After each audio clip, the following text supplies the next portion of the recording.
Hello, welcome to the mentor training. Thank you so much for joining the Primes team as a mentor this year.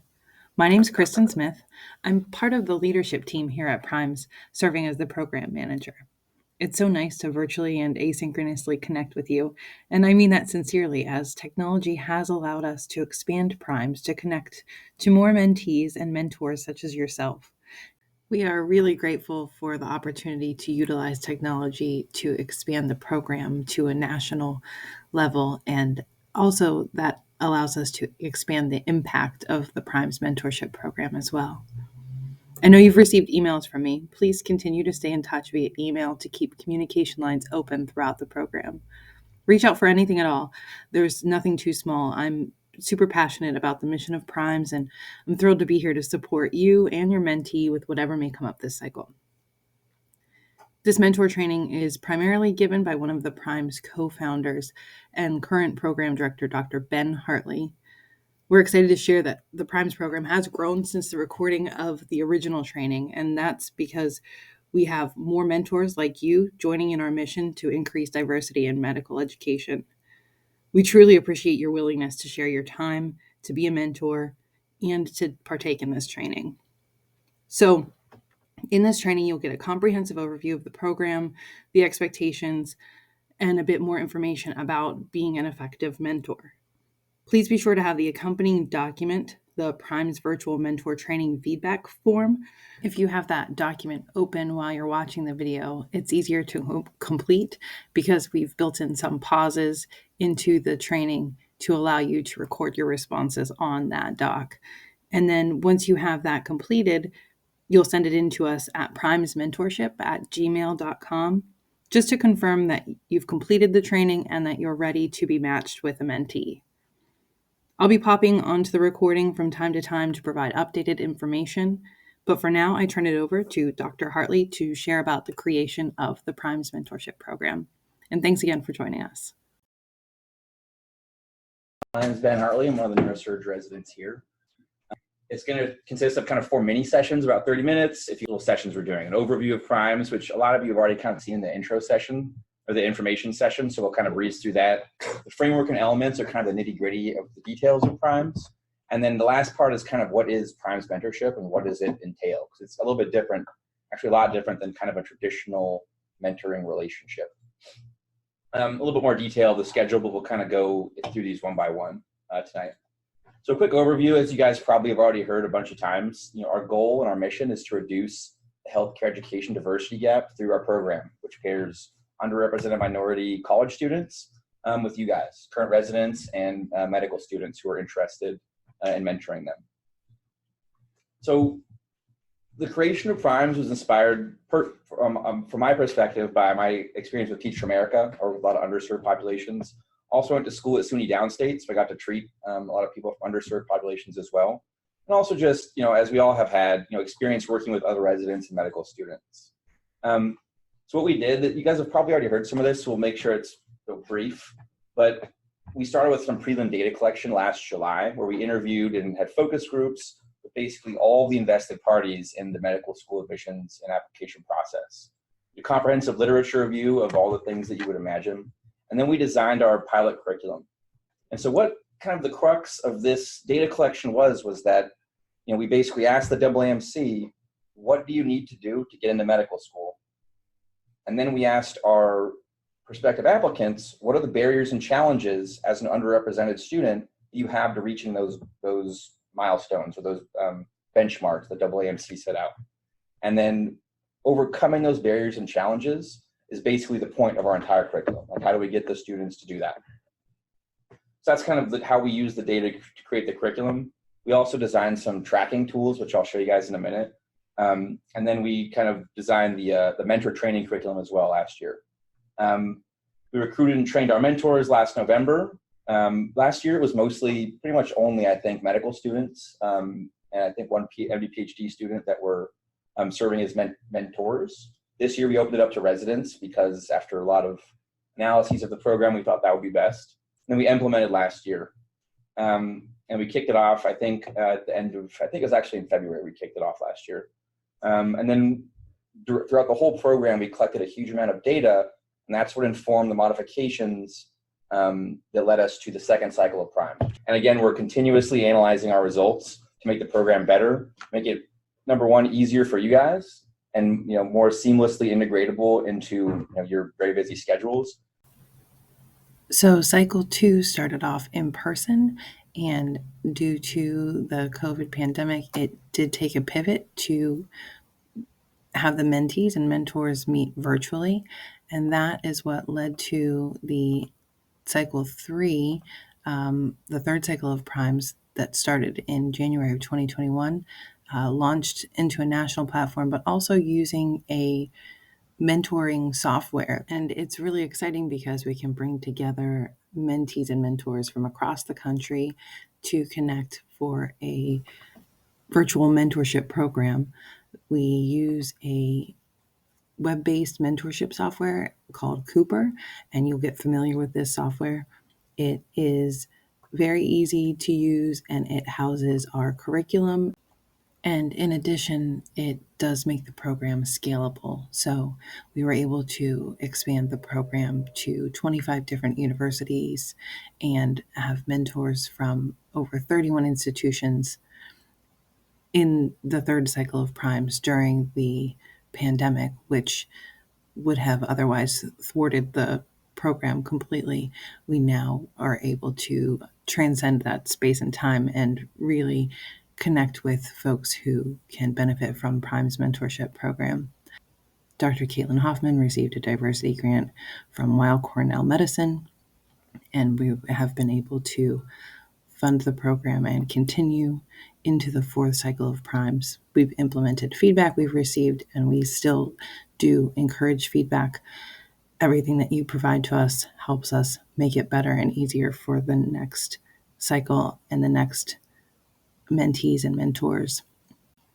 The fourth cycle does have our largest cohort of folks yet. We are looking at having a match of around 175 mentors and 175 mentees. We also have received a record number of applications. We had over 200 mentors apply and over 970 mentees apply to the program. So there's certainly a great response and need for mentorship in this process. So again, we thank you for being a part of the Primes program. New for Cycle 4, we also have added Primes support team. It is a group of professionals who are here to help at any time with things that may arise that come up that are outside of the scope of mentorship. We understand this is a stressful time for mentees in the process of schooling. Any stressors that they can help alleviate, connections to resources, anything at all, we'll provide you with an email address that you'll have and be able to reach out at any time. We do have some exciting ongoing future endeavors that we're looking forward to kicking off the Primes Light program. It's a pilot program for high school students or middle school students. The first program is poised to be working with East Harlem School. It's in the planning phase right now, and we're going to continue to monitor and track the program. So please, again, with feedback, anything that you can provide is helpful. So the first step, what does the AAMC say, is an excellent medical school applicant? Back when probably a lot of us applied, it was, what are your grades? What are your MCAT scores? Did you volunteer? That's it. Now it's much more complicated. And they have this kind of very jargony definition of what they're looking for in the ideal medical school applicant. But really, what they're saying is that it's broad-based. It's linked to the mission and goals of the school itself. And it promotes diversity in every sense of the word as an essential element of their selection process. And basically, they have these things called experiences, attitudes, and metrics. And they use those to kind of define what they call a richly diverse applicant pool. And they can, with this, apply equity across the pool, or so they say. And then, they're grounding this data. And the reason they did this is because, you guys are all great. However, a lot of research shows that just looking at your grades and your test scores doesn't really make the best doctors for a variety of reasons. Oops. What does that look like? They didn't really say what it is. Like a lot of people ask this question, what does that mean? What are these experiences, attitudes, and metrics? They didn't really say. They just gave us this really funny looking diagram. That's all they really gave. And they didn't really describe it too much further. But basically we can see that, the classic metrics of your GPA, your MCAT scores, your grades, kind of at the center here. But as you get out, they have kind of more nebulous things like your perspectives, your values and beliefs, the distance traveled, meaning kind of how far you've come in life to get to where you are. Even things like what world and cultural events you may have been involved in. And they didn't really describe exactly what that means, but through the years, people have kind of figured out what they meant by that and how that informs their selection of their incoming medical school classes. So what we did, we wanted to take a closer look at that for primes. So we broke it down and we kind of listed it in a table form because it's easier to see. We saw that it's kind of these three things they mentioned. And we looked at these and we said, well, some of them are pretty straightforward. You can really tackle these with very tangible goals in mind. For example, their grades. You can get them to get their grades up. You can connect them to research experiences and community service. You can help them develop and display intellectual curiosity. These are all skills and experiences you can give to a mentee. However, the rest, a little more nebulous. How do you really coach or help a mentee or prospective med school applicant use their perspectives to help increase their chance of getting into med school? It's kind of complicated. And basically what we tried to do ultimately is quantify all of these things and kind of set them as goals that the mentees need to reach in order to be the best medical school applicant they can be. So what we did first is we had a series of focus groups where we surveyed, it's well over 150 actually, underrepresented medical school applicants, everywhere from high school age all the way past their post-baccalaureate years. And we asked them, what are the barriers and challenges to meeting those 36 AAMC defined factors? We had a huge amount of data, thousands and thousands of lines of responses. It was all professionally transcribed. And then we just had reams of paper of all of these responses on an individual level to those questions. And from that, we came up with 47 unique types of responses. And basically, we came up with these based on the unique keywords that students used after a series of analyses. And a lot of these are things that you kind of expect, but basically these all amount to the barriers and challenges that our mentees are facing. Okay, and again, there's probably more than this, but we divided them into 47. And these do encompass all of the responses that they gave. And again, we applied the same kinds of analyses as we did to those 36 AAMC factors. For example, we looked at the modifiable factors. So again, things like lack of relevant experiences. We can give them the experiences they need. Now, their study skills. You can teach them how to study better, for example. These are the easy ones. They're modifiable or directly modifiable. The other set we saw were what we call surmountable. And those are things that, while not directly modifiable, they're things that they can overcome or frame in such a way that it can actually be beneficial to their application. So these are a little bit tricky sometimes and can require some workarounds. For example, a work requirement. So if not all, at least most of the mentees, they need to have a job basically the entire time they're in college. We can't directly modify that. We can't change their situation such that they can't do that anymore or that they don't need to do that anymore. However, for example, if your mentee works at, say, a Starbucks, a common job that a lot of college students might have, yes, that can display things like leadership and responsibility and things like that, but it's probably not the best option for them with regards to their medical school application. So one of our modules we have is called about relevant employment.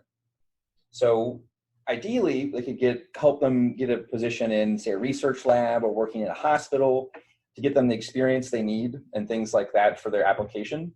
In the worst case scenario, even working at somewhere like the ABP in the hospital here downstairs, that can get them a hospital ID, and it also centralizes their work experience. So instead of having to commute, across town, if they have a research position and a volunteer position here at Cornell, their job's here as well in that case. So that things like that can kind of, surmount these things that could be a challenge. We can then use them to their advantage in their application. The last set of things, and we put quotes around this, we call it insurmountable. We put quotes because we don't want it to seem like if a mentee has one of these things or more that they can't apply to medical school. For example, a late start. So things like that are quote unquote insurmountable are things that are, for the most part, outside the scope of a mentorship program like Primes. So for example, if we have a potential mentee who's in their second post-bac year and they want to apply to medical school, next month, we don't really have the resources to give them what they need. That's not to say they can't successfully apply, but that's not really what Primes is all about. And so from these insurmountable barriers and challenges, from this is where our selection and exclusion criteria for the program are culled. We'll get into that more in a little bit. But for example, the late start. So because of this, almost all Primes mentees are either first or second year college students, because we found that the earlier you start, the more you can invest them in their future success. And again, ultimately, they'll be more successful for that. And so once we had those 47 different barriers identified, we did what's called a modified semantic content analysis, which basically just means we tabulated them all up. And then we found some pretty interesting trends. So for example, the number one most cited resource barrier type was financial or resource-based. Now, an interesting and important caveat to this is there's sort of an artifact in the way we collected our data, because in a focus group, you just ask the question and then you don't adulter their responses in any way. You just let them speak freely. They're free to ask questions, but you just transcribe their responses and that's it.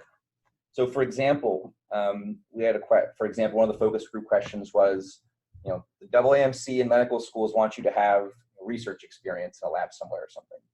And what barriers and challenges have you faced in reaching that goal? And a lot of the mentees might have said, well, those opportunities do not exist. That's not true. That just reflects a lack of knowledge of those or an unawareness of those. But that gets coded as a lack of resources, even though it's really just about their awareness of the resources. So that would actually then be more a part of the lack of knowledge or an external attitudes and factors barrier type, which is actually good. So this is kind of a little bit inflated here. The second most common cited barrier type was personal connections and experience. This is a great one because as a physician, you can actually give them those connections and experiences very easily. So long story short, the majority of the cited barriers and challenges are things that as a Primes mentor, you'll be poised to give them relatively easily. We also found some pretty cool and interesting trends as we cut the data by what level they were in their education. So in blue here, we have the freshmen, sophomores. In orange, we have juniors and seniors as undergraduates. And then post-bacs are in gray. So for example, their academic skills. So the farther they get in their education, they cite that much less as a barrier to their success. Now, whether that's because they're gaining those skills or by the time they become a post-bac, those students have been weeded out who had a big problem with their academic skills, it's unclear from this. We do see similar trends in things like the lack of knowledge they have. Also, as they get farther along, we notice that they're noticing that personal connections and experiences are much more important when they're right before the process of application. So there's many, many more interesting trends we noticed that informed our curriculum design, but those are just a few of them. First mini session down on the second one. So that's how we design the curriculum. What do we do with all of that? So the first step in our recruitment process, we have a screening assessment. And next we have a family meeting. We do a pre-assessment. We then select the mentors and mentees and train them. And then we assign them to each other. And then we kick the program off. So I'm going to talk about these in a little bit of detail right now. So the screening assessment itself basically establishes our inclusion and exclusion criteria. It's kind of like a primary application. We had about 500 Primes applicants apply this year. And basically we're looking for first and second year college students within New York City. They have to have underrepresented minority status. They have to have a strong desire to apply to med school. And we also ask that they don't have more than 20 hours per week of non-negotiable family or other responsibilities. Actually, quite a few of our applicants, for example, have children of their own, and they have no access to childcare. So as soon as they get off of school or work or something, they have to go straight home and just take care of their kids. And again, it's not to say that someone like that wouldn't be able to successfully apply to medical school, but the requirements of participation in Primes as a mentee probably preclude the, students like this from being a member of Primes. So again, I forgot to mention that there are some questions I'm going to ask you guys during this presentation. They are kind of for your own knowledge, but also keep in mind that this is our second cycle only, and we're constantly trying to improve and modify the program. So anything you guys come up with, we can and will incorporate into the program, and you can have a lasting effect, on future generations of Primes, mentors, and mentees. So this is kind of the first one. And you'll see this little icon here. This is actually used in the Primes lessons as well. And it's kind of a little note that this is a time for self-reflection or for making connections the rest of the Primes curriculum. So aside from these, are there any other potential exclusionary criteria you guys could think of? These are kind of the main ones. We kind of try to strike a balance. We try to strike a balance of accepting as many Primes mentees as we could, but not having some of the factors in their life make it difficult for them to participate. Quick update on the screening assessment. We did have close to 1,000 Primes applicants this year, just under. We are still looking for the first or second year college student. We have extended to a few juniors this year because we noted that some of those folks are behind on their clinical exposure or different opportunities that they've had to have in person due to different pandemic restrictions. We're still looking for the unrepresented minority status, and we have expanded from the NYC area to look for folks who are across the country, essentially anywhere. We did focus a bit on urban areas as well. And instead of the 20-hour restriction, we're looking to ensure that every participant has at least an hour of time available to dedicate to Primes each week. And this would be the time to pull out your feedback form. Any of these prompts will be on the feedback form as well. And since we've gone virtual, we do now hold the family meetings on a as needed basis. They're not a routine part of the onboarding process. So the next step after we've kind of done the screening process, we then administer a pre-assessment. And this is extremely important, so I'll come back to this a little bit later. But basically, it's a comprehensive assessment that establishes a baseline of mastery for all the metrics that assess their readiness for the med school application. Again, these metrics are extremely important. These are kind of the backbone of the Primes curriculum. So I'm going to talk more about that a little bit later. But kind of keep this pre-assessment in mind because that's what the mentees just finished taking now. And it is with this and a couple other things that we select the final cohort and then assign you guys your mentees, is using this pre-assessment. Then we select the mentees based on the screener, the family meeting, and also the pre-assessment I just mentioned. And then we group them based on that mentor, that short mentor survey you guys took, as well as their screening assessment and also the pre-assessment. There's some survey questions there that we gave them. And then finally, we're going to kick the program off. For cycle 4 of Primes, this November 2022 kickoff is starting with the asynchronous virtual training. That's this mentor training video and the feedback form. There's also a curriculum training document that you have to consult that's an abbreviated form of this, and the slide deck is available as well. We just review what to expect, the schedule. We also have a training for the mentees that is virtual and asynchronous, and we work to get you all signed up on the Cooper platform as well.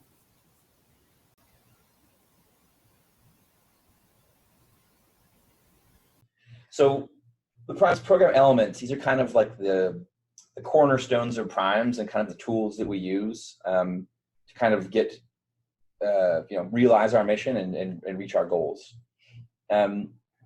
So the kind of the backbone, I guess, of the mentoring flow is the mentor session. They're one-on-one sessions. The day and time are kind of up to the discretion of you guys. You're all very busy, so we can leave it up to you to find a time that works best for you. The goal is to master 2 or more of what are called objectives in each session. The average, if you want to finish the curriculum within 7 or 8 months, is 2.2 on average. So basically you do like 2 each session, and then maybe one of your sessions in the month you do 3.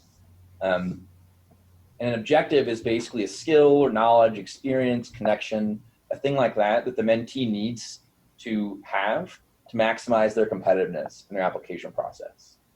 After each session, you should create a schedule of some sort with your mentee about when they're going to master that objective. It can be informal, but especially in the beginning, it's very helpful if you remind them to kind of keep up with it. So for example, if the objective you're on is in the research unit and it's, if that particular objective is soliciting research sponsors to get a position in a lab somewhere. And one of the objectives is to send 3 emails to PIs that have been identified that are hiring for a research assistant or like a research volunteer, to send 3 of those emails. And so at the end of your, let's say you meet on Thursday, at the end of your session, you'll say, okay, they're going away this weekend. Monday they have a big test. So, okay, by Tuesday, does that work for you to send those emails out? They'll say yes. And then on Tuesday, if it's in the beginning of your relationship with them, send them a text or an email saying, hey, just to make sure you've done this, just to kind of keep on track. Ultimately, they should do all that stuff themselves because you want to empower them to kind of take ownership of their own, reaching their own goals. But especially in the beginning, kind of reminding them a little bit really goes a long way and also shows that you're invested. What do you guys think? Is there any disadvantages or advantages you can think of to like a very granular objective-based approach like this? So this is pretty important. This is kind of the structure of the curriculum. So the objective is basically a thing that's designed to overcome one of those barriers or challenges that the mentee or the prospective applicants mentioned in the focus groups, okay? Sometimes they're kind of nebulous. For example, set goal setting, maybe an objective. Well, that's kind of, how do you master goal setting? It's kind of a nebulous concept. Well, each objective then has a few goals that are associated with it. And those are kind of the tangible items that are ostensibly achievable by the mentee through their participation in the program. And each goal then has one or more assessment items that are associated with it that measure the mastery of that goal. And that's kind of how we quantify all of these things. Again, it's kind of a big jump, especially with something super nebulous like, being a leader. Okay, well, how do you get a few goals that are tangible that show you're a leader? And then how do you assess those goals in a quantifiable way?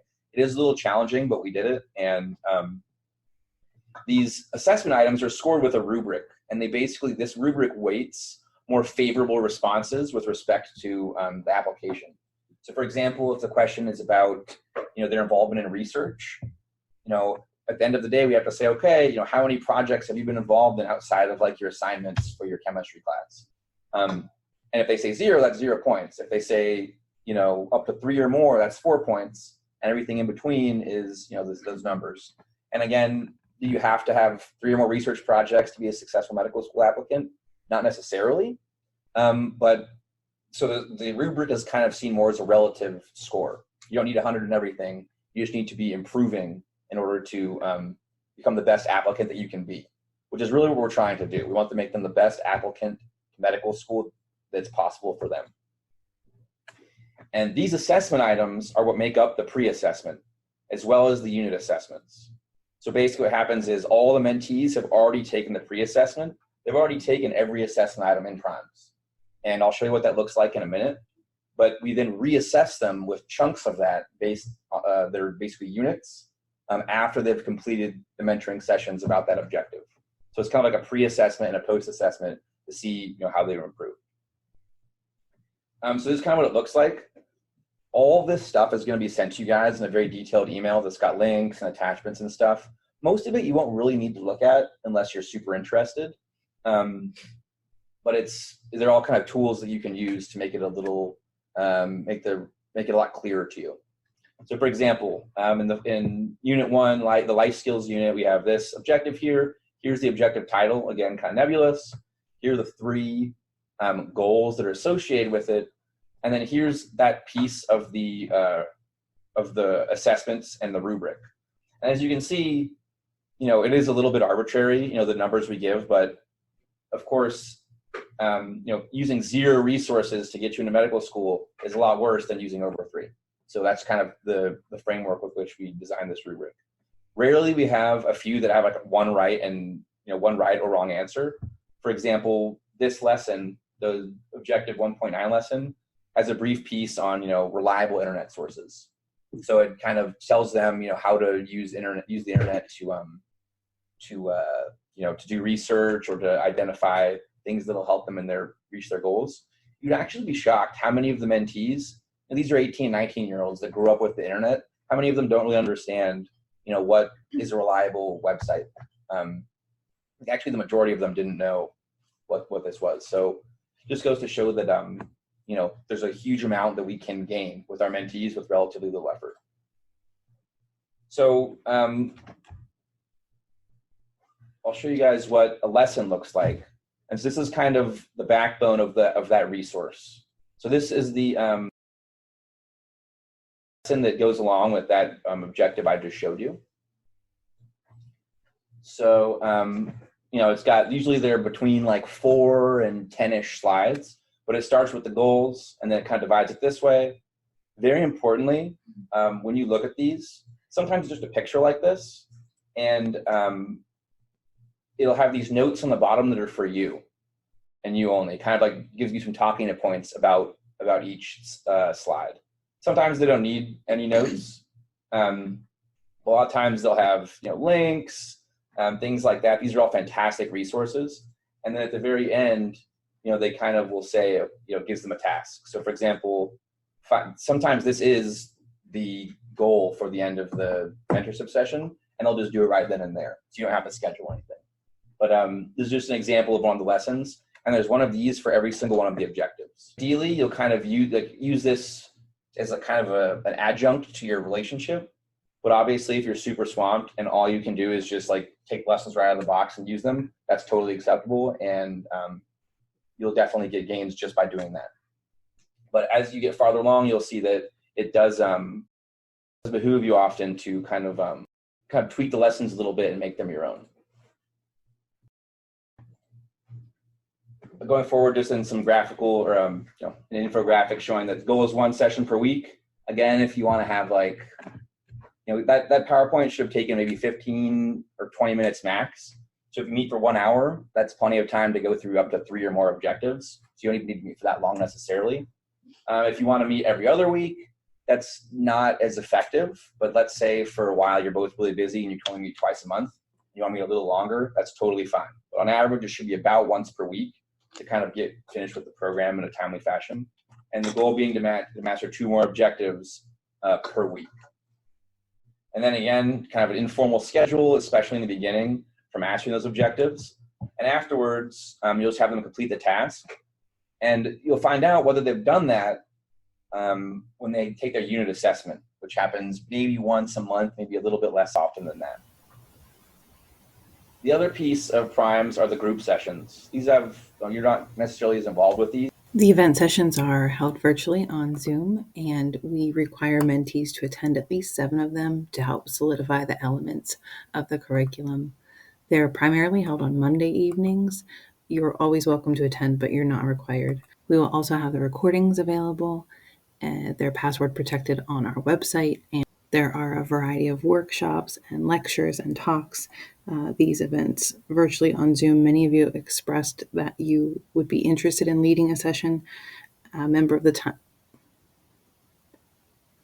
of you expressed that you may be interested in leading one of these sessions, and a member of the Primes leadership team will be in touch with you to coordinate this process. There are some objectives that are linked to those group sessions. So for example, one of the objectives is about their writing skills. You will have one very short session with them, one-on-one about that, but then they're going to have a whole writing workshop, later on, and that will improve their mastery of this objective. They're going to pick up all these skills and stuff from that group session. Just keeping in mind that there are a few things that you might not be involved in that will help increase their mastery as they go forward. The resources we have at our disposal, the Primes lessons, which I showed you, they include that PowerPoint deck. it's best to review it super briefly beforehand, even just like 30 seconds, just clicking through. If nothing else, just the notes at the bottom of each slide, just to kind of familiarize yourself with what is in them. And there's going to be a bunch of links, email addresses, videos, lists, things like that. Most of them will just be in the PowerPoint itself. And then you can kind of give them to the mentee through that. Again, as I said, ideally, you'll kind of use your creative license and enhance them to fit the mentoring relationship. But again, you do not have to do this. I know you're all super busy, and again, just straight out of the box, they've been kind of picked through very aggressively to make sure that they're as effective as possible. And if you see anything that you think should be changed, especially if it applies to everyone, please let us know. We're always trying to improve and make the program more effective and also easier on everyone involved. You're all super busy. And this is probably the thing that is the most important, I would say, and makes Primes and our method the most unique. But it's the data tracking and the milestones. So the assessment engine we use is SurveyMonkey. I know you guys have seen it a million times, but it's kind of the most effective for what we need. And the unit assessments consist of a group of questions for each of those objectives that I showed you earlier. I will email you guys basically a little document that has a link, a SurveyMonkey link to each of the 6 unit assessments. Just keep it around, or if you lose it, you can just ask me for it again. And basically, at the end of the last objective of a unit, and you'll see on your little, on the list, you'll see that you've done the last objective. I think in Unit 1, there's 15 objectives. So after objective 1.15, at some point, soon after that, just email that link of the Unit 1 assessment to your mentee. It'd be extremely helpful if you can just remind them to do it. You won't know they've done it because that just goes directly to me and the Primes leadership team. But if you just kind of remind them once or twice, or say, hey, can you please tell me that you've done this, like email or text me, that's really helpful for us because it makes it much easier to collect and analyze the data if everyone kind of completes the unit assessments, and if there's not like a bunch of mentees who are straggling and haven't completed it. So once they complete the assessment, I know in the info session I said we were going to have you guys kind of do some of the data entry. We actually have made a lot of strides in kind of automating stuff, so you guys don't need to do that anymore. Basically, they're automatically rated for you, and then we enter them in the tracker. And then we'll email you guys and say, okay, and everyone, the Unit 1 assessment results are up. And then what you should do at that point, again, this takes like 20 seconds or 30 seconds, is go to the tracker. So this is the actual mentee data. I deleted the names, just replaced them with numbers here. But so far we have, I think, 46 mentees have completed it so far. There's a few that are still working on it. But what you'll see is that there's 2 of these actually. There's one that has the pre-assessment data, which is this, it's already done. And then there's going to be another one that's blank. And that's going to hold the unit assessments once they're done. So you'll have this link to this one, and then you'll also get a link to it's called the objective assessment tracker. And again, it's just a clone of this that's blank. After the first unit, you'll see it look just like this, but blank, and only this one is filled in. And what you should do once I send you the email is just kind of go and look here. Again, for privacy reasons, it's going to be a number there, and we'll just have emailed you your mentee's number and just kind of keep it around. Again, if you forget, just let us know. We'll tell you. But let's say your mentee's number 2 here. So, okay, this is the pre-assessment data. And there's a color coding scheme. So if it's below 70%, it's red, 70 to 80 is yellow, above 80 is green. It just kind of gives us a snapshot of kind of the overall performance of the cohort. And again, in the pre-assessment, you see it's mostly red. This is actually really good. This means that the mentees are all struggling. Mentees are struggling in the areas that Primes is specifically designed to help them with, which is great. So, okay, you have mentee 2. Her pre-assessment data was just below 60%. If you click here, this little plus sign, it expands, and these are all of the objectives for that unit, okay? So if this is your mentee, you look through and say, okay, in objective 1.3a, she got 83, excellent. She did well on that, perfect. But then if you go over here, I don't know, to, okay, objective 1.8, composing and presenting a professional email, they got a 0.25 here. Now, importantly, you should go back and look at their pre-assessment tracker, which is this one. If they were a 0 coming in and now they're a 0.25, okay, they improved, great.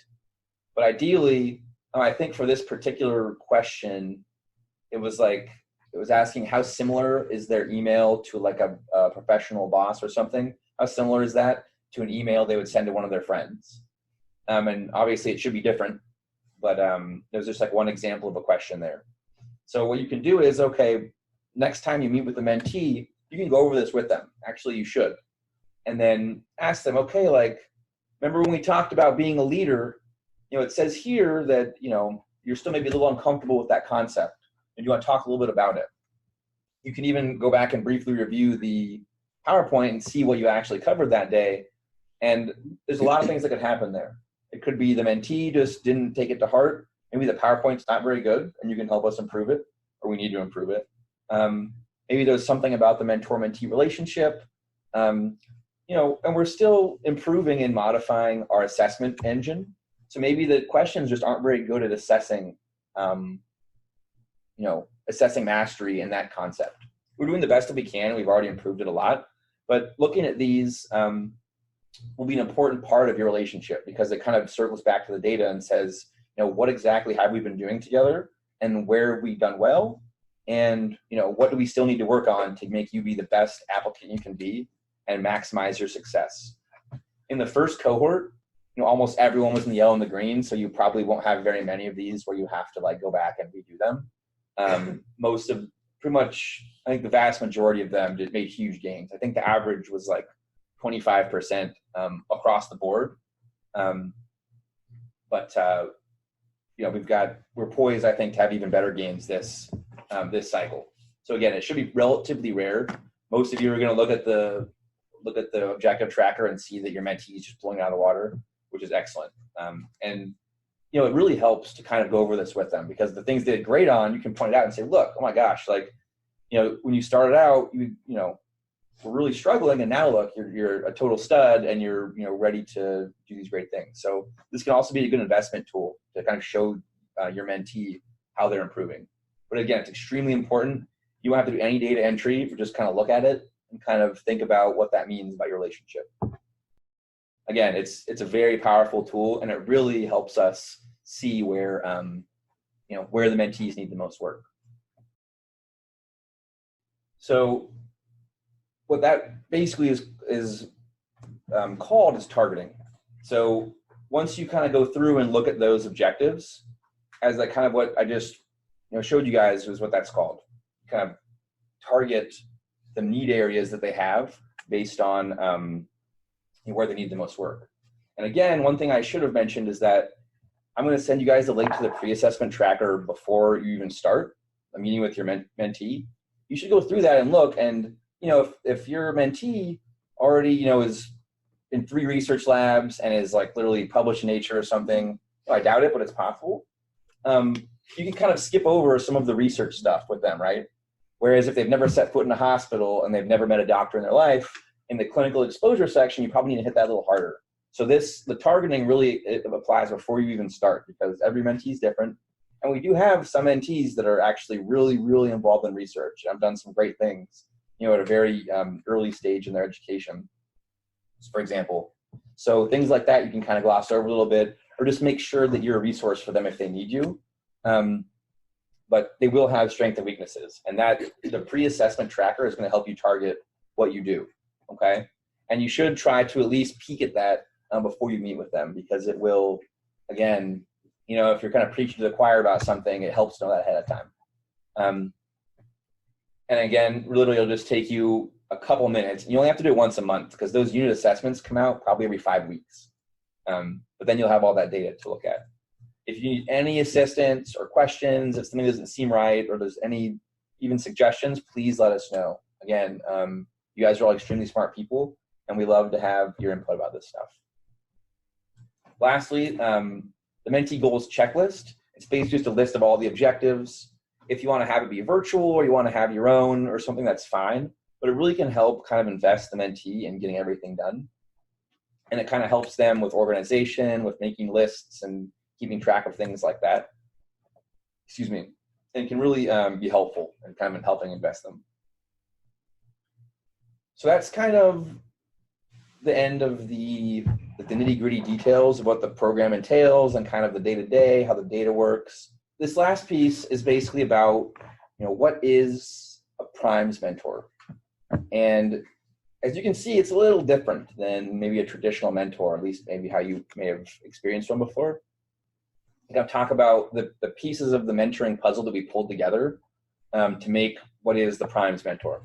So I guess to start out, what do you guys know about mentoring, at least in your own experience? Like anything you think of that makes a good mentor?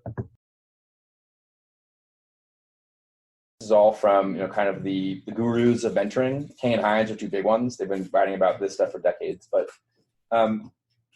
so they have kind of the guide to mentoring and what the not the mentoring competencies, because that's something else, but these are kind of the attributes of a successful mentor, and they're arranged in a few different families.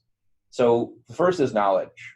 So the knowledge of your mentee, where do they come from, what do they want to do, things like that, and you'll kind of get that through just meeting with them and stuff. Okay, you have specialized knowledge because you've done all this before. You're a physician or a medical student at least, and you kind of know what needs to be done to get to the position you're in.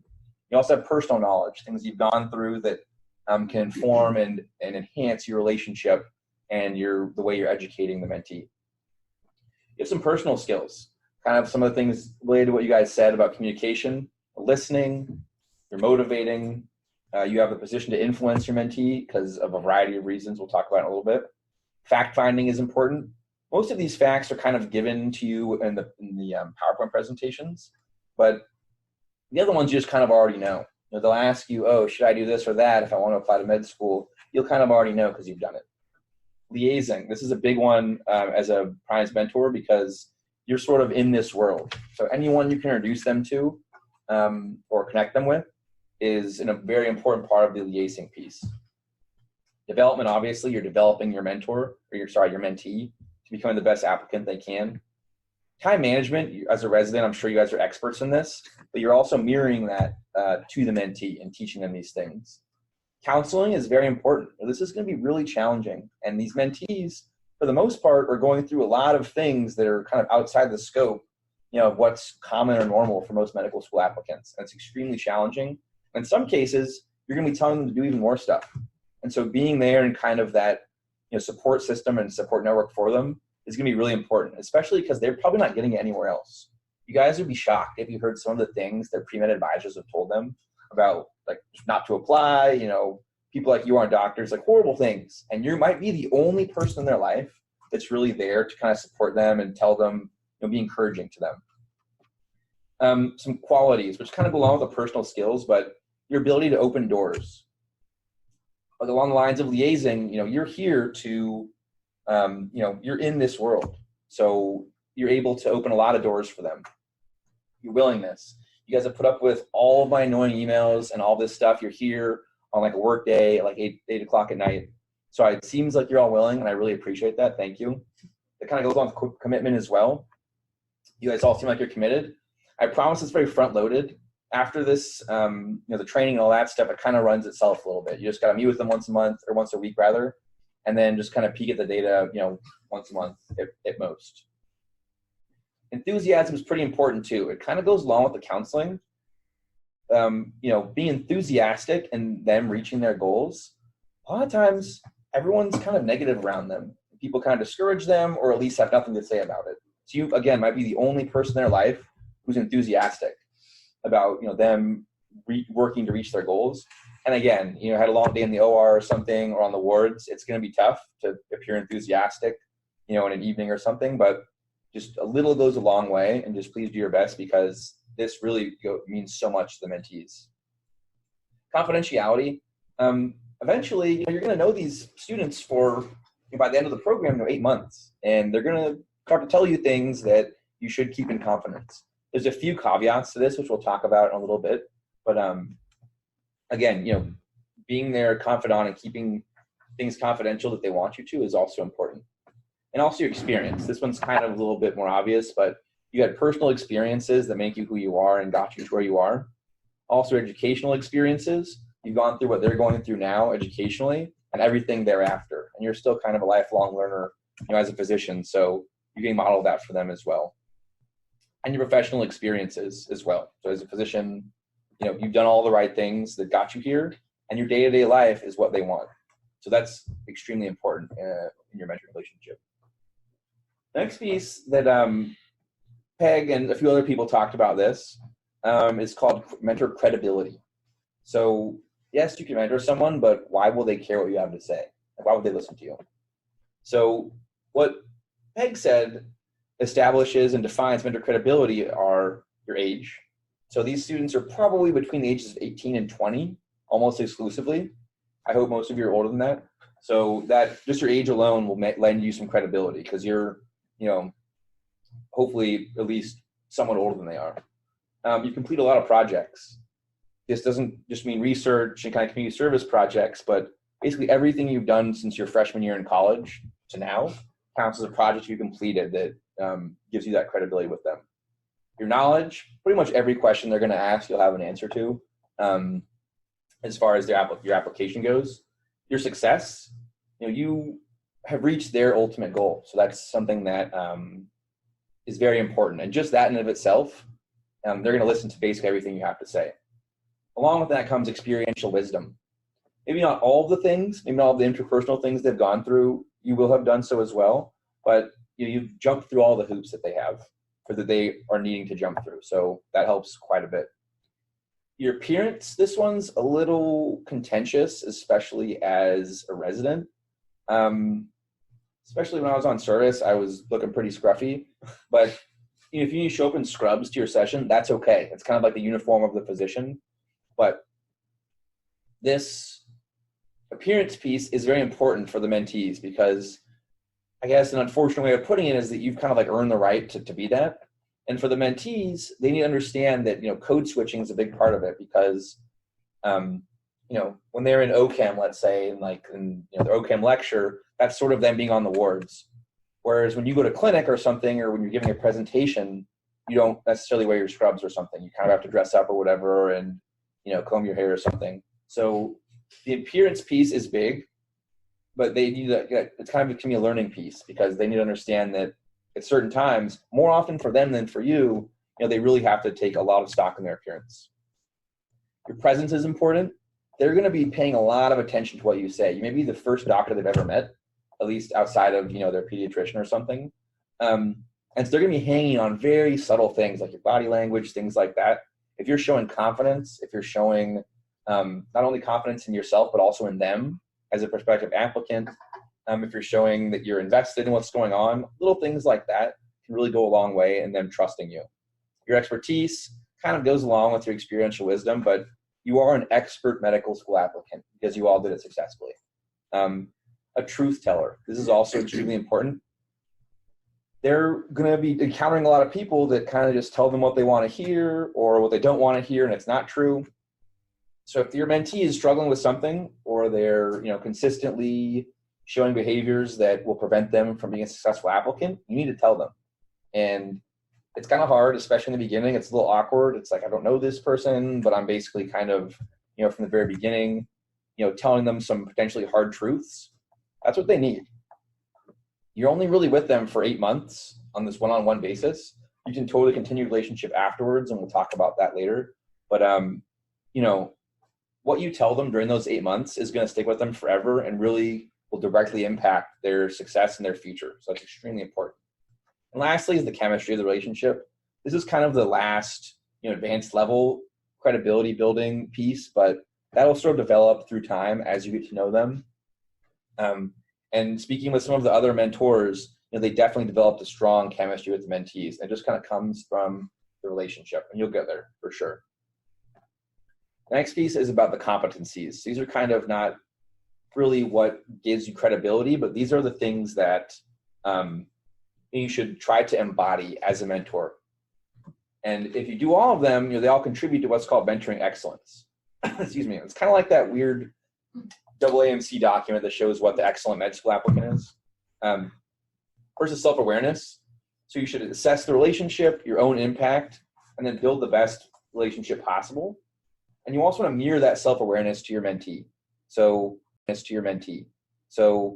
a lot of them might have behaviors that will hinder them in the future, and they might not even realize it.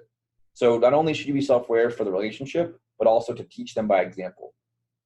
Communication, you guys said earlier, very important competency. You're going to be talking to them a lot, kind of like I am now, but a lot of times when they're actually talking to you, you listening, paying attention is extremely important, and they will value that. Also, kind of proportion, and sense of proportion, and good humor. Little really goes a long way in building the rapport. Seeing things in a different way, and just kind of keeping the process enjoyable. I mean, if humor is not your thing, that's totally fine. But really, it's kind of a lot of heavy stuff. And it's very stressful for the mentees. You're telling them they have to do all these things, and if they don't, it's going to minimize their chances of getting in and all this stuff. And it's a dream for them. So a little bit of this type of stuff can really make it, it's kind of icing on the cake to building that chemistry we talked about earlier. Your interest in developing others. Based on what I've talked to you guys about already, in the recruiting process, it sounds like all of you guys are here for that reason, which is great. I don't think we need to worry too much about that. But having a passion for seeing others grow, and also a passion in the message specifically of the program, which in this case is Primes, is extremely important in being a successful mentor. Relationship management probably could be its own competency, its own separate competency by itself, but Clutterbuck put it together with as a piece of the mentoring excellence. But really the ultimate goal of this relationship management is to create that rapport. When they're going to trust you, they're going to do, whatever they think that you guys agree would be, the best to get them to their goals. So this encompasses a lot of things. For example, trust. And will you do what you say? If you say, I'm going to email you about this, do you actually do that? Will you keep what they tell you in confidence if you can? Another piece for this is focus. So you're going to be super busy, obviously, but for that 1 hour or so of the week, are you focusing on them? And they have a lot of people overlooking them and things like that, and have really, especially academically, have people really just kind of looking the other way and not focusing on them. And having you as a physician and their mentor focusing on them 100% will be, I cannot tell you how much it means to them. Also, their empathy. Your empathy. I know we learned a lot about it in med school, and it's kind of drilled into us as residents and whatnot. But are you listening to the mentee without judging them? They're going to tell you all kinds of things that you may or may not agree with, but it has to be a safe space. You have goodwill towards them. You have their best interests in mind, because they may think that here and there, but even like their pre-med advisor maybe doesn't. Maybe they have a quota or something. Maybe if they pre-medically advise a student that they don't get in, maybe they get some professional consequence. So really, maybe you might be the only person that has their best interest in mind as with regards to this goal of theirs. It's extremely important that not only do you have that, but you show it. Also, congruence with what they need. Do you understand their viewpoints, or do you do your best to? Maybe you can understand it from firsthand experience, but do your best to acknowledge and accept them. And lastly, empowerment is the last kind of piece of the relationship management aspect. The goal of the empowerment piece is to aim to help the mentee become as independent as soon as is practical. In the beginning, you're kind of holding their hand a little bit, but it's sort of kind of like this gradual release of responsibility, kind of like between a junior and a senior resident. Your chief's not doing everything for you, and then day one of your second year, they're like, oh, they're kind of slowly backing away, and kind of you hit the ground running, and then before you know it, you're doing it on your own, and they're kind of like not even there anymore. That's kind of the goal of this type of relationship. You're empowering them to do it themselves. Because if you have a freshman in college, some of the mentees actually are not even in college yet. They're just starting their freshman year. The second they finish with you, they're going to be starting like their second year, and they're doing OChem and stuff. And they're going to, if they're not empowered to be proactive and independent, kind of can fall apart as soon as you're not there all the time. So the next piece is the goal clarity. Having the ability to be clear and inspiring in the goals that you set with them. Again, with Primes as a structured mentorship program, the goals are kind of already laid out, but ideally, together you guys have this big goal of being a successful applicant, and little pieces and the nitty-gritty granular details, we kind of help fill that in, but investing in those goals is really important. Next is the behavioral awareness. Excuse me. So when you meet your mentee in the very beginning, you kind of pick up on some behaviors. And for example, if they're constantly 10 minutes late to all of your sessions, or they're constantly, forgetting to do like little things about, in the mentorship relationship, being aware of behaviors like that and predicting how they'll affect both your mentoring with them and also their future success are super important. Because little things like that might not be super apparent at first, but helping them nip those behaviors in the bud is going to be very important because being meticulous, detail-oriented, organized, even if they're not good at that type of thing, which many people aren't, at least being able to, fake it or, work on those things to improve their performance will be key. Commitment to your own learning, mostly about the mentee, but basically, the mentor, you're sort of a role model. And if you're sort of invested in learning about them, they're going to kind of in turn be invested about learning about the process and what they need to do. That's extremely important. Next, conceptual modeling. Again, the kind of PowerPoints and the lessons do a lot of this for you, but there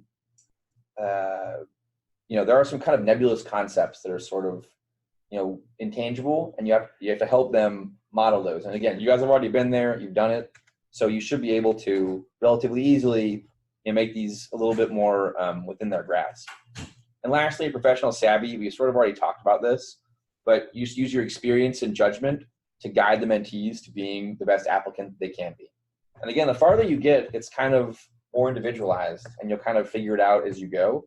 But it'll become easier to use this to meet their needs. So that's all about the mentors and all the million things you guys should be to be a mentor. But in your mentee, what kind of things would you look for, like ideally, for the perfect mentee? Their openness, that's a huge one. They definitely are going to have that for sure. Commitment as well. That can be an issue sometimes, and that's where the glue of your relationship and the chemistry and all that stuff really helps keep them invested. And the room to grow, that's actually a big one because our last exclusion criteria I didn't really mention was that, of the mentees that took that pre-assessment, the first ones that we exclude are the ones with the highest scores actually, which is pretty unique among mentorship programs. As you may have heard, like most of these are extremely competitive and they only take, applicants that are like 4.0 and all this stuff. And it's merit-based. When really, why are you doing that for students that are already statistically going to get in anyway? Med schools are trying to build their diversity. So if they see an applicant who's already an absolute all-star, they don't need a program like this. So we actually always clip off the top performers because they don't need us. And the very, very lowest performers that don't even complete the survey, we also kind of, we can't even work with that because they're not even giving us the information we need. But the sweet spot is students that are really honestly trying, but they're just not getting there. And that's where you guys come in because they have a huge potential to grow, as you said. And I guess this is a much more complicated question.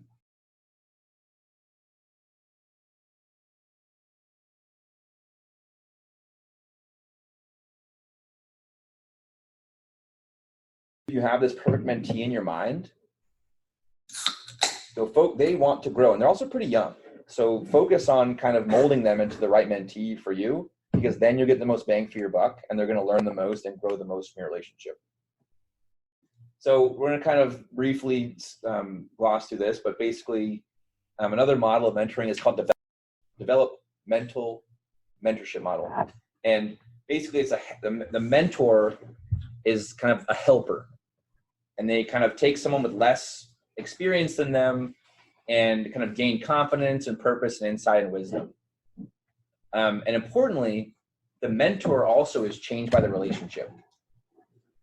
Sponsorship is slightly different. This is more of an advocating relationship, sort of like within a business of some sort, like a manager and kind of an underling, where you kind of groom them to and invest yourself in their success. So really you're kind of doing both of these things. You are a mentor, but also classically a sponsor. And that's an important distinction because, in traditional mentoring, you can mentor anyone that wants to be, a football player or something, or a race car driver, it doesn't matter.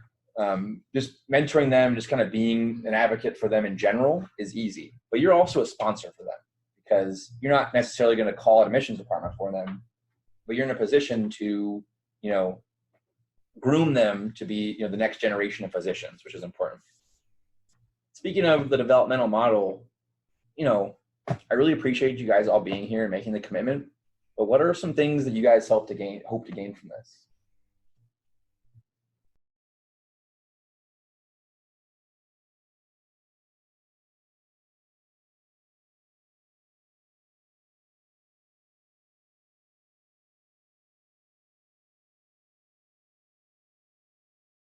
But you're definitely going to grow in ways that you probably didn't really realize. And you're going to learn some things and experience some things that will really, they'll change you. And in a lot of programs like this, and Teach America being one of them, this is kind of, you use a lot of the same, if you've ever heard of Teach America, because it uses a lot of the same principles from that. Also things like the Peace Corps, things like that. Yes, you go into it to change, the target of the program. But in a lot of cases, you're actually even changed more than the person you're trying to help yourself. So just keep that in mind that, it's definitely something that can can change you in positive ways going forward. So really quickly about what makes successful mentoring programs. Kind of informal mentoring might be what you're most familiar with, kind of just like the big brother, big sister, you meet somebody and then help them out. There's no objectives that it's tied to. There's no specific goals or metrics. They don't really track any data of any type. They just kind of generally match the mentors, mentees by either nothing randomly or just kind of similarity or attraction. There's no managers. There's no defined timeline or anything like that. Formal mentoring, though, has these things. It is tied to objectives. It does have metrics.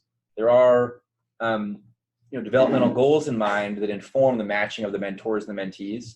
There's usually a managerial structure, and there's a defined timeline of some sort. So as you go, from left to right, they become from less to more strategic. And this for primes is what we really thought was most important because, we have a very tangible and data-based goal that they're trying to reach. These med schools, they turn everything to numbers. They have thousands of applicants. They need to say, okay, I'm going to divide these applicants up by the number of hours they've spent. I mean, if you guys remember, they do ask you that. It's like, how many hours did you spend on all these projects? And they rank people based on that. So if they're looking at it numbers based, we felt that we can't really do an informal model. We need to tackle it from the numbers too, and sort of hack their admissions process, if you will, with our own data-driven approach. So kind of one of the last pieces about what is the primes mentor aspect. There's classically thought to be 4 stages of a mentoring relationship: beginning, building, testing, and transition. You may or may not experience all of these, but it's just kind of like what to expect. So in the beginning, there's always awkwardness. You get to know each other, and you're kind of exploring your similar interests. Some of this is done for you by that mentor survey you guys filled out and the mentees, assessments they've taken. But you're finding common ground, discussing expectations. You're going to set the parameters of when you'll meet and what the activities you'll have, etc. So there's some pitfalls, and these have been well documented in the mentoring literature. But I want you guys to think about how you can use these, because these totally will and they have come up. A lot of these are also taken from what happened last year. Again, that said, we had a very successful cohort last year, and everyone made very significant gains, but it wasn't without hiccups and pitfalls. So for each one of these, just kind of think about how you can use them as learning opportunities or avoid them. So in the very beginning, you're probably making all the decisions. They're going to say, hey, what do I do? And then you just tell them, and that's it. Again, with the empowerment model, we want to shy away from that eventually, but something to think about. So how do you think you could maybe avoid this? Sharing the decision-making and also modeling it, because making decisions is something they're going to have to do all the time, and empowering them to make their own decisions, leading by example, that can really pay dividends all the way down. And this is something that we do a lot of spiraling in primes where you have foundational skills in the beginning, like being a leader and being, persevering and things like that. And then later on, when they're doing more specific stuff like research or whatever, you're spiraling that, and it's like, oh, hey, there's a little piece in one of the PowerPoints, like, oh, remember, 2 months ago when you learned about perseverance, here's where you should be bringing that back in and really hitting that home. So, empowering them to be making decisions is very important. Missing meetings is something that definitely will happen. Everyone's busy, but you'll have, a phone meeting or like a Skype meeting rather, and then they're not there or they don't do it. That's something that it'll definitely happen to all of you, I promise. What do you think? So one thing we found is kind of use it as a learning tool as far as responsibilities and like forming priorities and being organized, because yes, this is probably with little or no consequence ultimately for them. However, what if they're doing this? What if they have like a Skype interview with a potential employer or a potential, research sponsor or something like that? From your perspective, this doesn't matter as much, but from them, they don't necessarily see it like that. This is a big deal to them. They're meeting with probably the only physician they've ever met before outside of their own personal physician, and they just missed a meeting. So if they're doing that, you have to assume they're going to miss other things as well. So really using that as, an example of something that they should never do. And, modeling communication. If they can't make it, they need to tell you ahead of time, for example, or reschedule it. This one's more for the mentors, really. They might do these things and it might be easy to misinterpret it. Maybe they don't care, or maybe, they're not actually invested in going to medical school. So again, they're going to be struggling, and a lot of the mentees are kind of in over their heads. About half of them are sophomores. They're just starting to take OChem and physics at the same time, and they're now kind of realizing that they should be volunteering and doing research at the same time. They're freaking out, and their parents are like, "Why aren't you coming home to watch the niece and nephew? Like, what are you doing?" So it's going to be a lot of stress. So being cognizant of what they're going through and talking to them about it helps you kind of frame this. Now, that's not to say that you shouldn't use it as a learning opportunity, but just do your best not to take it personally. And expecting too much too soon, that always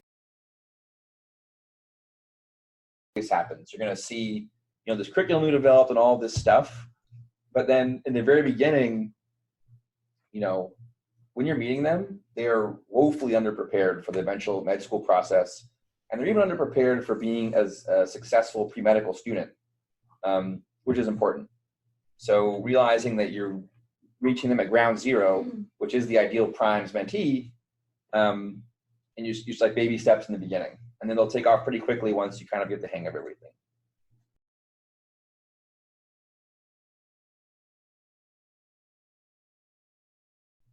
One thing you should think about, and this probably isn't the case most often, but if they're missing a lot of meetings or you think they're not invested, maybe they're feeling like it's not worth their time. And that is one of the number one goals of Primes, is to be as effective and efficient as possible, because we don't want to make more work for the mentors or the mentees, because that's kind of just defeats the whole purpose of Primes.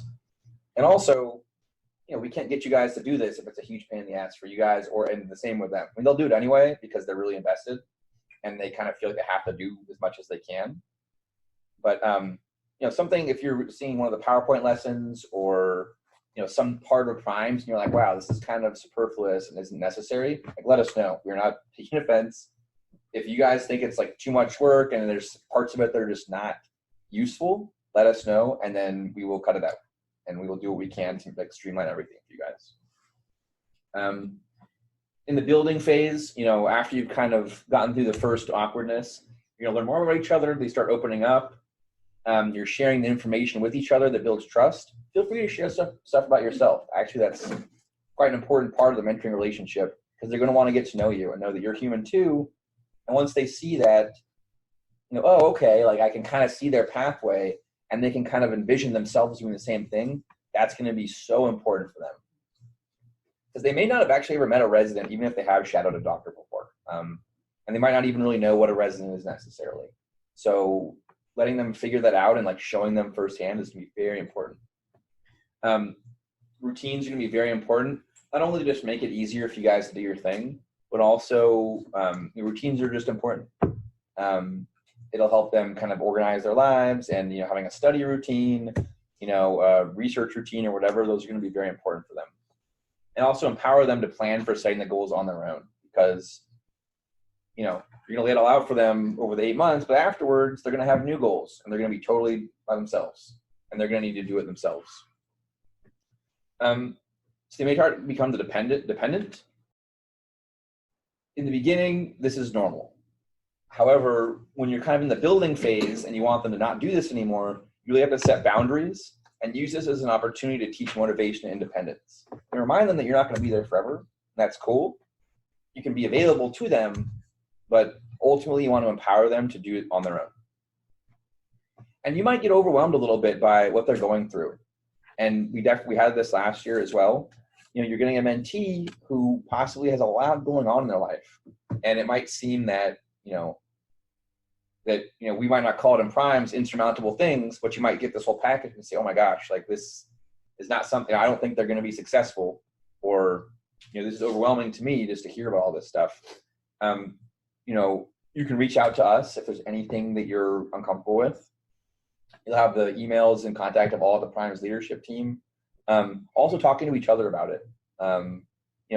Even other mentors from last year or just other mentors in the program now are definitely going through the same things. And so talking about it amongst yourselves can be really helpful.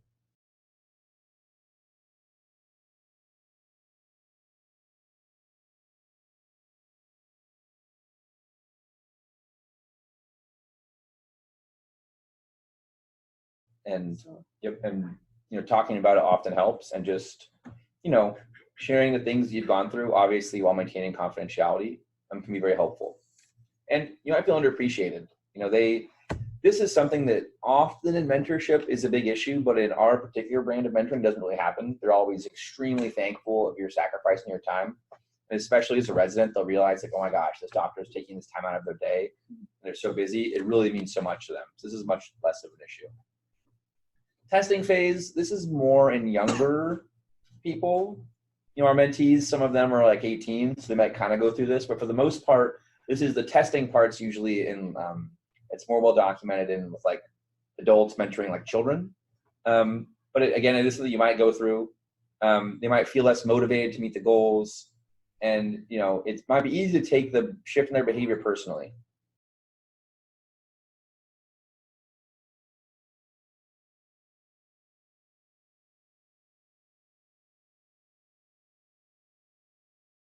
And there's no, right answer for the testing phase. It's just kind of a difficult growing pain you have to go through. But at this point, you should really have some strategies for reinvesting them and kind of getting their motivation that are going to be unique to your relationship with them. So if you talked about kind of, what their personal goals are and all this stuff, that can really help at this stage when the testing is kind of the toughest part of the mentoring relationship. And then the transition phase, this is at the end. We're kind of going through this now, or have been going through it with the first cycle. You might feel not all the goals are met. Maybe not all their objectives have gotten to perfect mastery. Maybe they're still in the red here and there on a few things. You might feel like there's some loose ends. That's totally okay. It is something that, it may feel like there's an abrupt end to the relationship. You might feel like there's no concrete plan for their success in the future, and they may want to continue the relationship outside the scope of the completion. This is totally okay. It's encouraged. They're going to see how busy you are, and they're going to know that they're not having weekly mentorship sessions, most likely. We do have an alumni mentee network, so we send them a newsletter once a month that has all the details they need. It even has like some personalization. So at the end of your guys' sessions, wherever they're weakest, we kind of help invest them in developing those things on their own. So, and occasionally you might want to, let them check in with you every now and again and let you know how they're doing. That's totally fine and is actually encouraged. And one thing you guys need to keep in mind is that all of the data shows that most of the benefit of a mentoring program, especially one like this, doesn't really manifest itself until way down the line. Even their ultimate goal of becoming a medical student and a physician, if your mentor is a freshman, they're not going to do that for like 3 years. You might not even hear from them again at that point. That's totally okay. And you need to realize that you are doing good work, even if they don't end up applying to med school, which happens. The things that you're going to be giving them and showing them will pay dividends no matter what they do. It doesn't matter. Teaching them how to keep a schedule, how to use the internet appropriately, how to send a professional email. These are things that'll help them no matter what.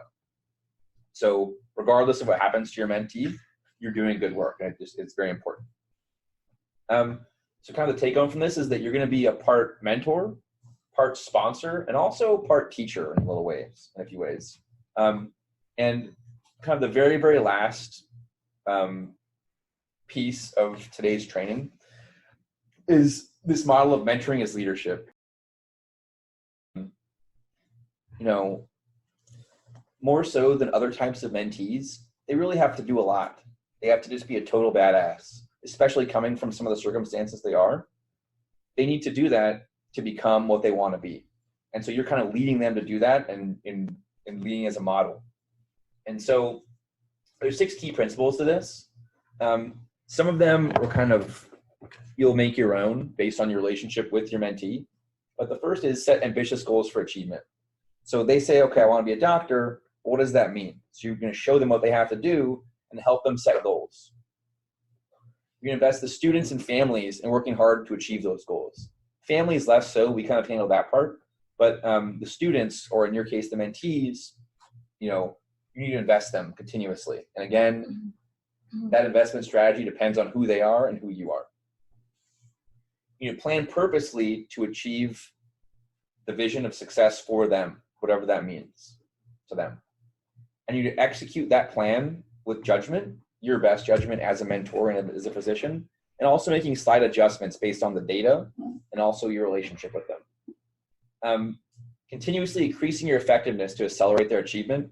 Mostly that'll come from the data and just kind of using your acumen based on the relationship. We try to make this part as easy for you guys as possible. As a teacher, they're staying up late every night and getting up early in the morning to write better lessons and stuff. You guys don't have to do all that stuff. It more just is about cognizance, embodying what it means to be a good PRIMES mentor, and then keeping in mind what your data shows and what the mentee's data shows. And working relentlessly, again, to navigate the challenges. Really, it's about just not giving up. It's going to be tough sometimes. Probably the biggest work you'll have to do is just bothering them a lot about keeping in touch and keeping their mentoring meetings. It's just going to be sending emails and text messages mostly. But if it's ever becoming too much or you're having to do it frequently, you please let us know. At the very, very end here, in a minute, we're going to talk about some challenges that will come up. When to reach out. But again, just kind of being perseverant almost in getting your mentee to do what they need to do. And so when you're setting ambitious goals, they need to be measurable. We kind of handle that for you guys with the quantification of those objectives. You need to be ambitious, which they're going to be based on your mentee's data. So they're here now. They need to get much higher than that based on reaching those goals. And you're going to develop them together. So yes, the PowerPoint has the goals in it, but it kind of helps sometimes to say, okay, based on the previous lesson, med schools want you to do research. So what do you think that means you need to do? And then hopefully you come up together, well, I should probably get involved with some research. Okay, well, how about we say, you aim to be working in a research lab at least, an hour a week or something like that by next month or next week or something. So even though that's, what the goal is going to be ultimately, helping lead them there is extremely important. And you use strategies for investment, even little things. If you guys share the same taste in music or something, even silly little things like that, to kind of chat about them and just kind of bond with them, even things like that you might not think, they can really help invest them in those goals. Investing them, so the mentees you'll meet with, families, again, you're not going to have to meet with them. We will do that for you. But if you ever feel the need to meet with a family or the mentee is asking you to meet with the family for some reason, let's say you're telling them, based on this goal to do one thing and the family is saying that they don't want you to do that, please involve us immediately. You can totally be involved in the family meeting if you want to, but it's definitely not required. And the program managers are myself and a few other people, but you'll have all those details given to you. And again, there will be low expectations, unfortunately, that have been fed to them, not even by themselves, by the world around them. And reversing those are extremely important. And that's a big part of primes, especially early on, teaching them that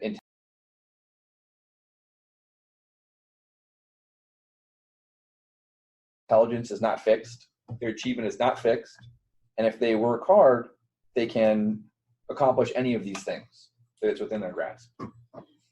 Again, as I just said, changing the belief that those things are fixed is important. And again, if they work hard enough, they will become a competitive applicant, but it does take hard work. There's something called backwards planning. Have you guys ever heard of this? It's alignment and backward design are instructional strategies paramount for successful course design. An alignment is a condition in which all the counterparts within a group or relationship work together. Think of gears that turn together to cause the minute hand to move on a clock.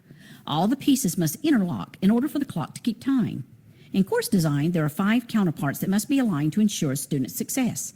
They are learning objectives, assessments, instructional activities, resources, and course technology. The way these 5 counterparts work together is referred to as alignment. So this is sort of mirrored in the primes. Basically, there's the objectives we talked about, the assessments, the resources and activities are kind of lessons you guys do. And the technologies are just the way that you deliver those. So this is about teaching specifically, but this is the part of a primes mentor that's really a teacher as well.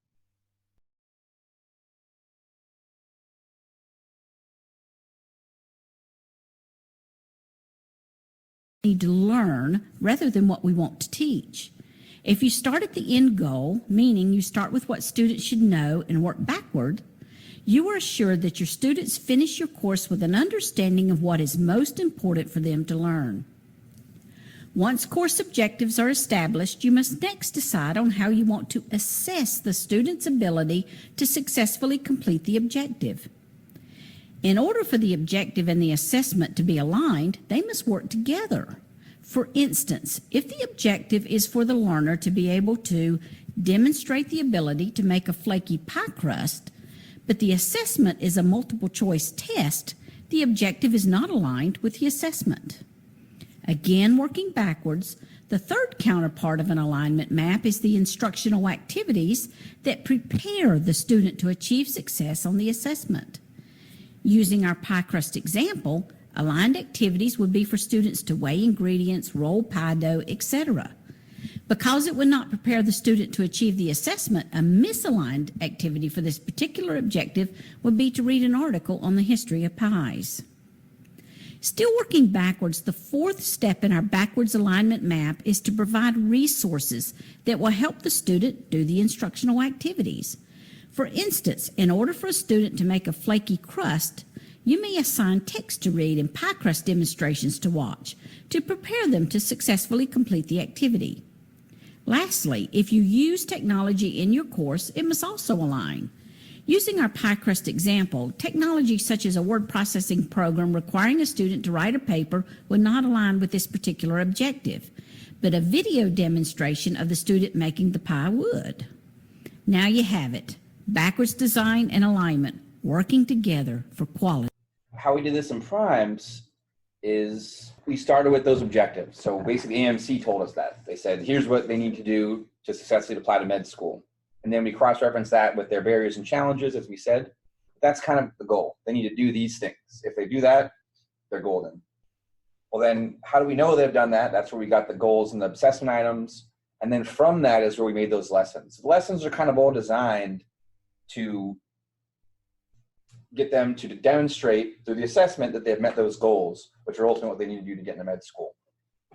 A lot of teachers and mentors, if they do this type of mentoring, do it the wrong way, which is, I guess, forwards planning. And they say, oh, I have all this stuff on my computer. I have some like silly lessons. Let me just show these to the students or the mentees, and then we'll kind of figure out the assessment later. You have to do it the other way around, because in this way, everything you do is efficient and effective at getting them to those goals. That's what's called backwards planning. And for us, it's a little bit simpler, but basically the objective comes first, and then as well as the assessment items. Then we collect the resources to meet those goals and the objectives, and then that's how we develop these mentorship sessions.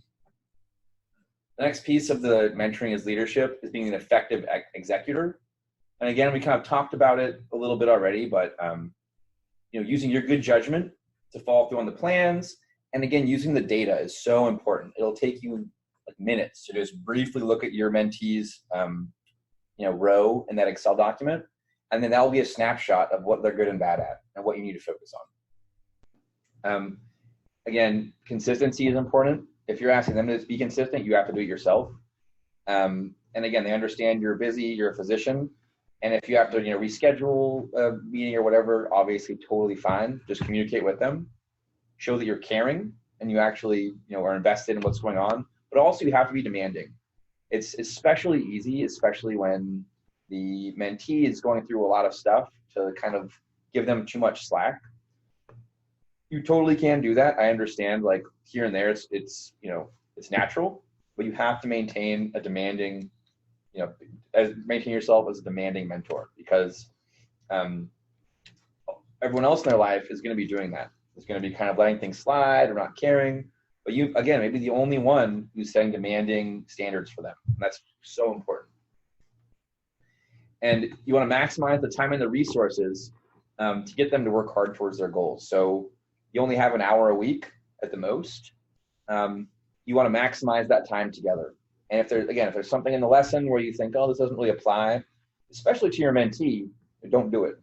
At least kind of gloss over it and say, okay, this piece is on, volunteering, but it says here that you're already volunteering all over town and all these hospitals. So are you still doing that? Do you need help with it? No? Okay, great. And then move on. But maximizing the time for everyone involved is very important. Especially in the beginning, you should really critique your own work to make sure you're having an impact. So if your mentee is just not getting it, or you're feeling that, the things you're doing just aren't working, not only from the data, but you should also try to figure it out, as things are going along. If they're just not really getting it, for example, the first lesson's about keeping a schedule, and then the next meeting you meet them and they have no schedule, they missed your meeting, and they've got like 3 assignments that they forgot about or something, that's a sign that, well, they didn't really get the piece you guys discussed on keeping a schedule. So just kind of looking at little things like that are showing what you're doing is or is not working, making sure you're being impactful. And again, as I said, the data is so important for this. And it's really an easy way to quantifiably see if what you're doing is working. Again, we kind of already discussed this, but you mentioned earlier, having a mentee that has a lot of room to grow is an ideal mentor or mentee. We totally agree here at Primes, and that's why your mentees are going to be having some of the lowest pre-assessment numbers. That means that they have a lot of things to gain. Some of the questions are about their grades, things like that. They might be struggling. They might almost be failing organic chemistry, for example. So you're going to have to work pretty hard to keep them invested, because they're going to feel super discouraged, and they might even feel more discouraged after you meet with them the first time. You're showing them, oh, they actually have to do all these things, their grades need to be up, all these things. They might get super discouraged, and you might have to really, in some cases, go beyond the traditional role of what you may think a mentor is. We've kind of already beat this into the ground about what a Primes mentor is, but that's one reason we kind of capitalize the word mentor in a lot of our emails. You may have noticed that, because a Primes mentor is different.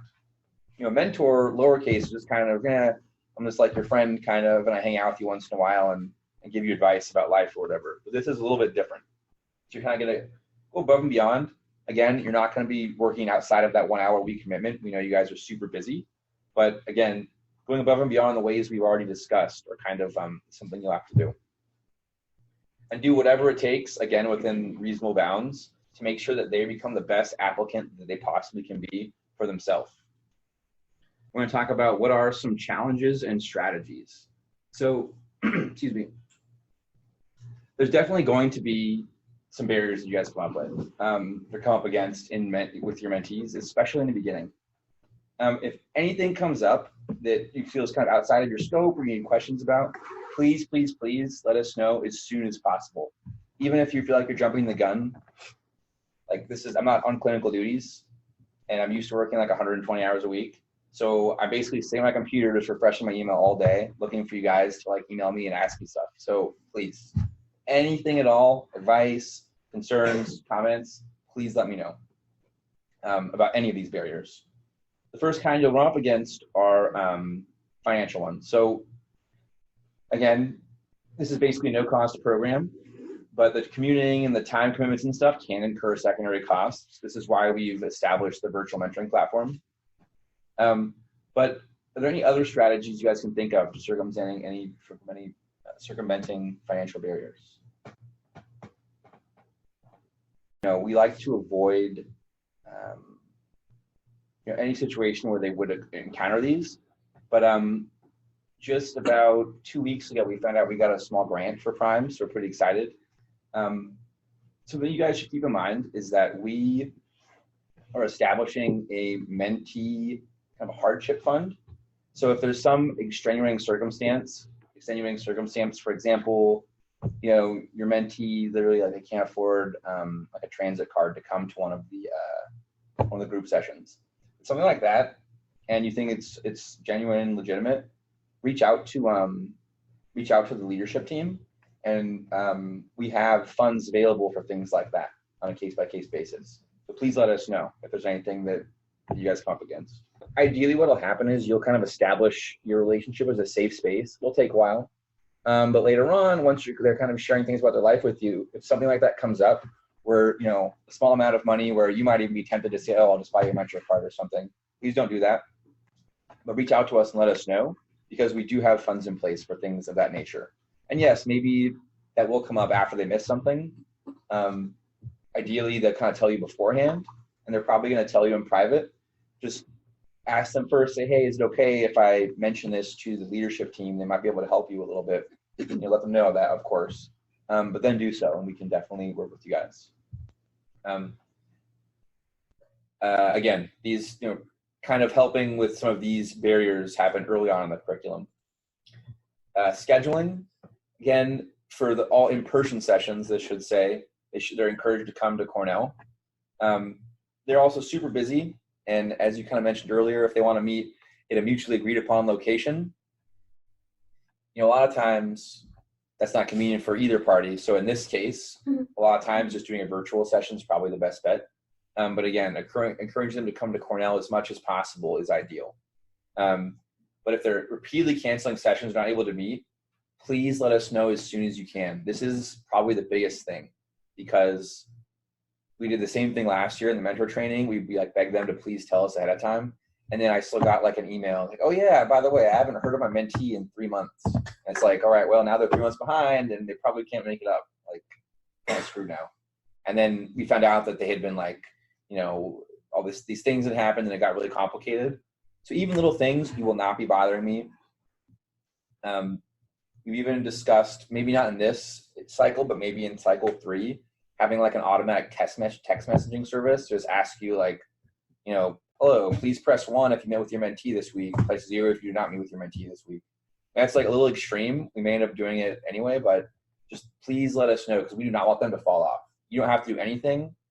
We'll blame it on the data and say the data shows that you haven't been, meeting your responsibilities or whatever. But, we have ways in place of helping reinvest them. Dr. Kamara has been very active in this as well, but kind of nipping it in the bud beforehand is extremely important. We had one mentor actually did this, and their mentee was kind of falling off, and it turned out they had moved, and they didn't have service at somewhere where they were, and so we helped arrange them to facilitate virtual sessions, and then that mentee went on to do excellent and blow it out of the water. And if we had just if that mentor didn't let us know, they would have just kind of kept doing their thing and nothing would have happened, and they would have probably been a non-completer for primes. Whereas a couple other mentors didn't let us know, and by the time we heard from the mentee, they were long gone. And it's well, it's kind of too late. So please, open lines of communication with the leadership team here. I cannot stress how important this is, because we will take it off your hands and we will deal with it and find a solution.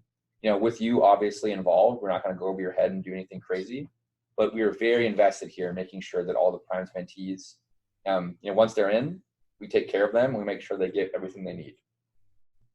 Kind of already gave this one away too, but mental health barriers. This is, again, something that isn't as common, but it will definitely come up with some of your mentees. In encouraging them to be open with you, they're going to share things, including intimate details of their life. Again, establishing a safe space is very important. More often for the littler things, but they can also share some really big things, and you can totally keep it confidential. However, if there's anything, especially if you feel that they need a professional mental health counselor, if you're worried that they're at risk to themselves or others, the standard things like that you guys have all learned, the alarm reports and alarm symptoms, let us know immediately, obviously, and we will help you guys deal with it, okay? We're not going to go over your heads or undermine your relationship whatsoever, but this is one of those examples where if they tell you something like that, you have to let them know that you're a doctor and you're also their mentor and that you need to kind of involve other people. We all keep it confidential and we'll just do the best that we can to help them, and you'll be kind of involved. It's not like you're going to kind of, offload it and then they're going to feel like you betrayed them or something like that. Like, we'll work together to get them the help that they need. Okay. Attitude barriers are another one. So a big one's motivation. They may lack it at various times for a variety of reasons. You got to hold them accountable and give them encouragement and positive feedback. It's so important for that. Even if they've been kind of struggling for a little bit, and then the one thing they do that's great, seize on that and use that, because they're getting lots of negative feedback in their life. So positivity can really help a lot. So speaking of this, what factors do you think can lead to decreased motivation for them? The lack of results is a big one, because some of these things, you might teach them something and it's like, oh, that sounds cool, but like, when am I going to use this? Like the emails, for example, like how to send the correct, like a professional email in the correct fashion. They might not realize that until, in 3 months when they email somebody and get a great response and get something they needed. So it just takes time, and you have to encourage them to be patient. But those are all very important ways that they may lose motivation. Being cognizant of them and kind of nipping them in the bud are very important. Perseverance. This is a huge one. There's a lot of data, actually, that says that underrepresented minorities in the sciences are less likely to email or solicit their PI for a letter of recommendation. The reasons cited were that they thought they'd be bothering them. There's actually very good data that supports this. And we also have seen this exact same thing in our own mentees. They'll usually email somebody one time, especially someone that they consider to be an authority. And if they don't hear back, they'll just not email them again because they don't want to be a bother. And they already probably are having some, manifestations of imposter syndrome, things like that. But as we all know, you have to email people like 10 times to get anything done, obviously. So it's like, they're just not getting what they need because they just don't want to be a bother. It's, it's a much bigger problem that's being realized than anyone really thought. But perseverance is spiraled constantly in the curriculum, you'll see. And this is something that's very difficult for them to really understand. To convince them they're not bothering these people is like, so it blows their mind. They won't even believe you.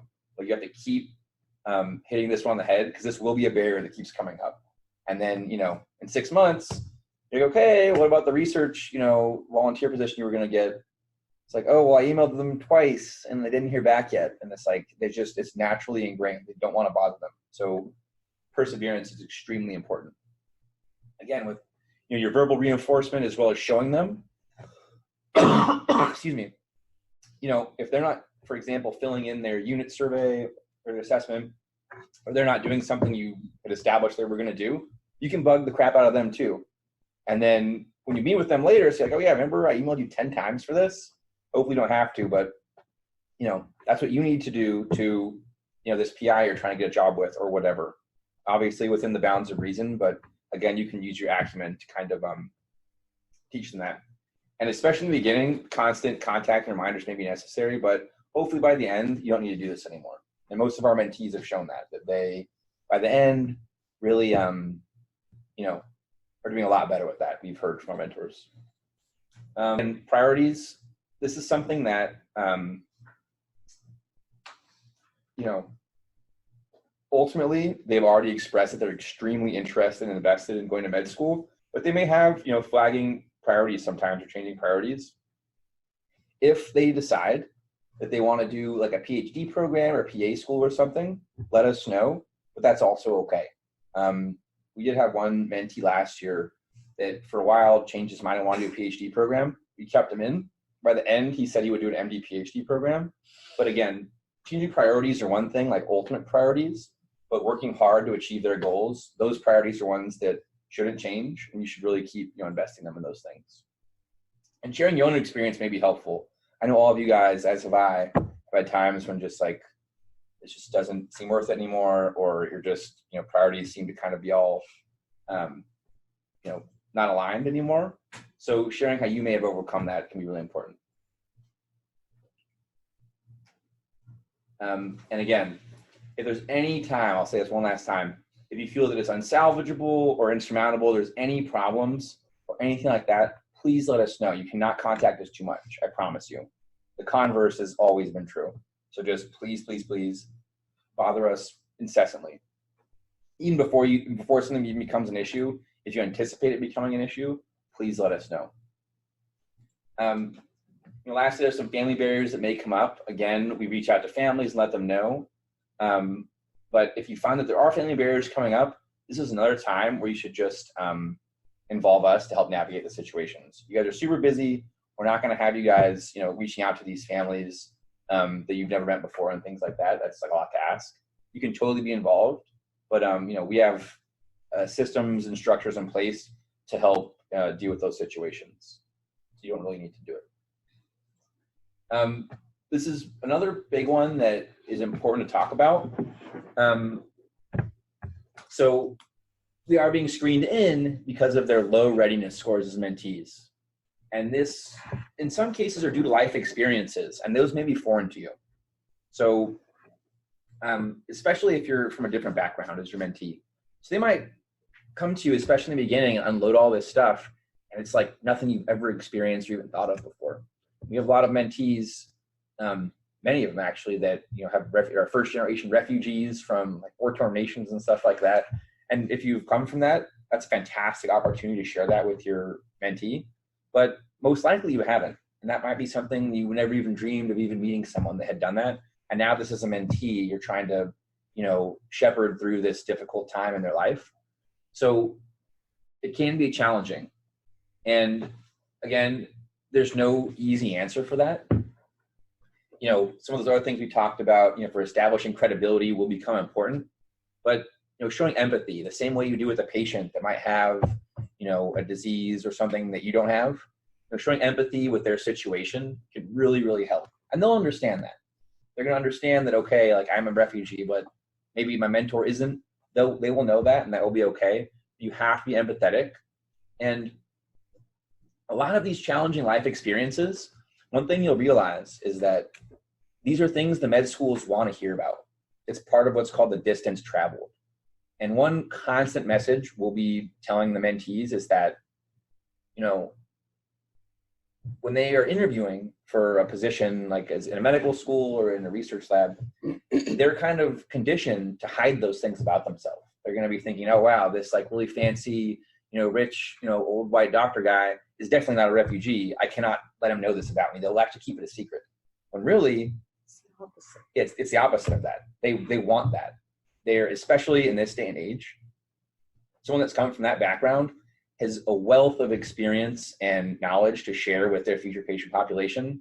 And the data shows they're going to be better doctors and solve some of these healthcare disparity crises that we have. And in a lot of our research, when we're making primes, the admissions directors we talked to, we interviewed deans of admissions from a lot of medical schools. They all said the exact same thing. They said that's like a gold mine. If they can find a student who's come that far and had those experiences, like please tell them to share that. That should be the cornerstone of their application.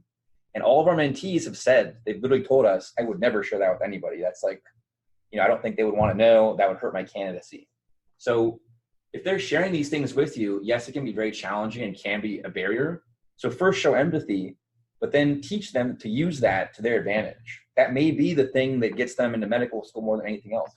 So these type of things are very important. As you noticed on that weird circle diagram, the very outermost pieces were like world and cultural events, for example. And those are things that every med school is looking for.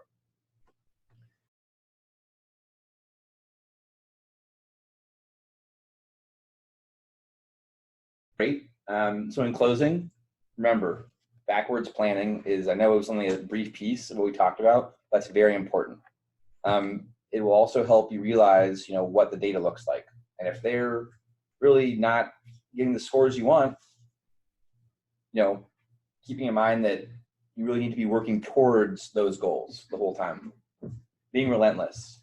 This applies to, bothering them about, keeping up with things, especially in the beginning, and just constantly, trying to make the lessons better, again, within the bounds of what's reasonable.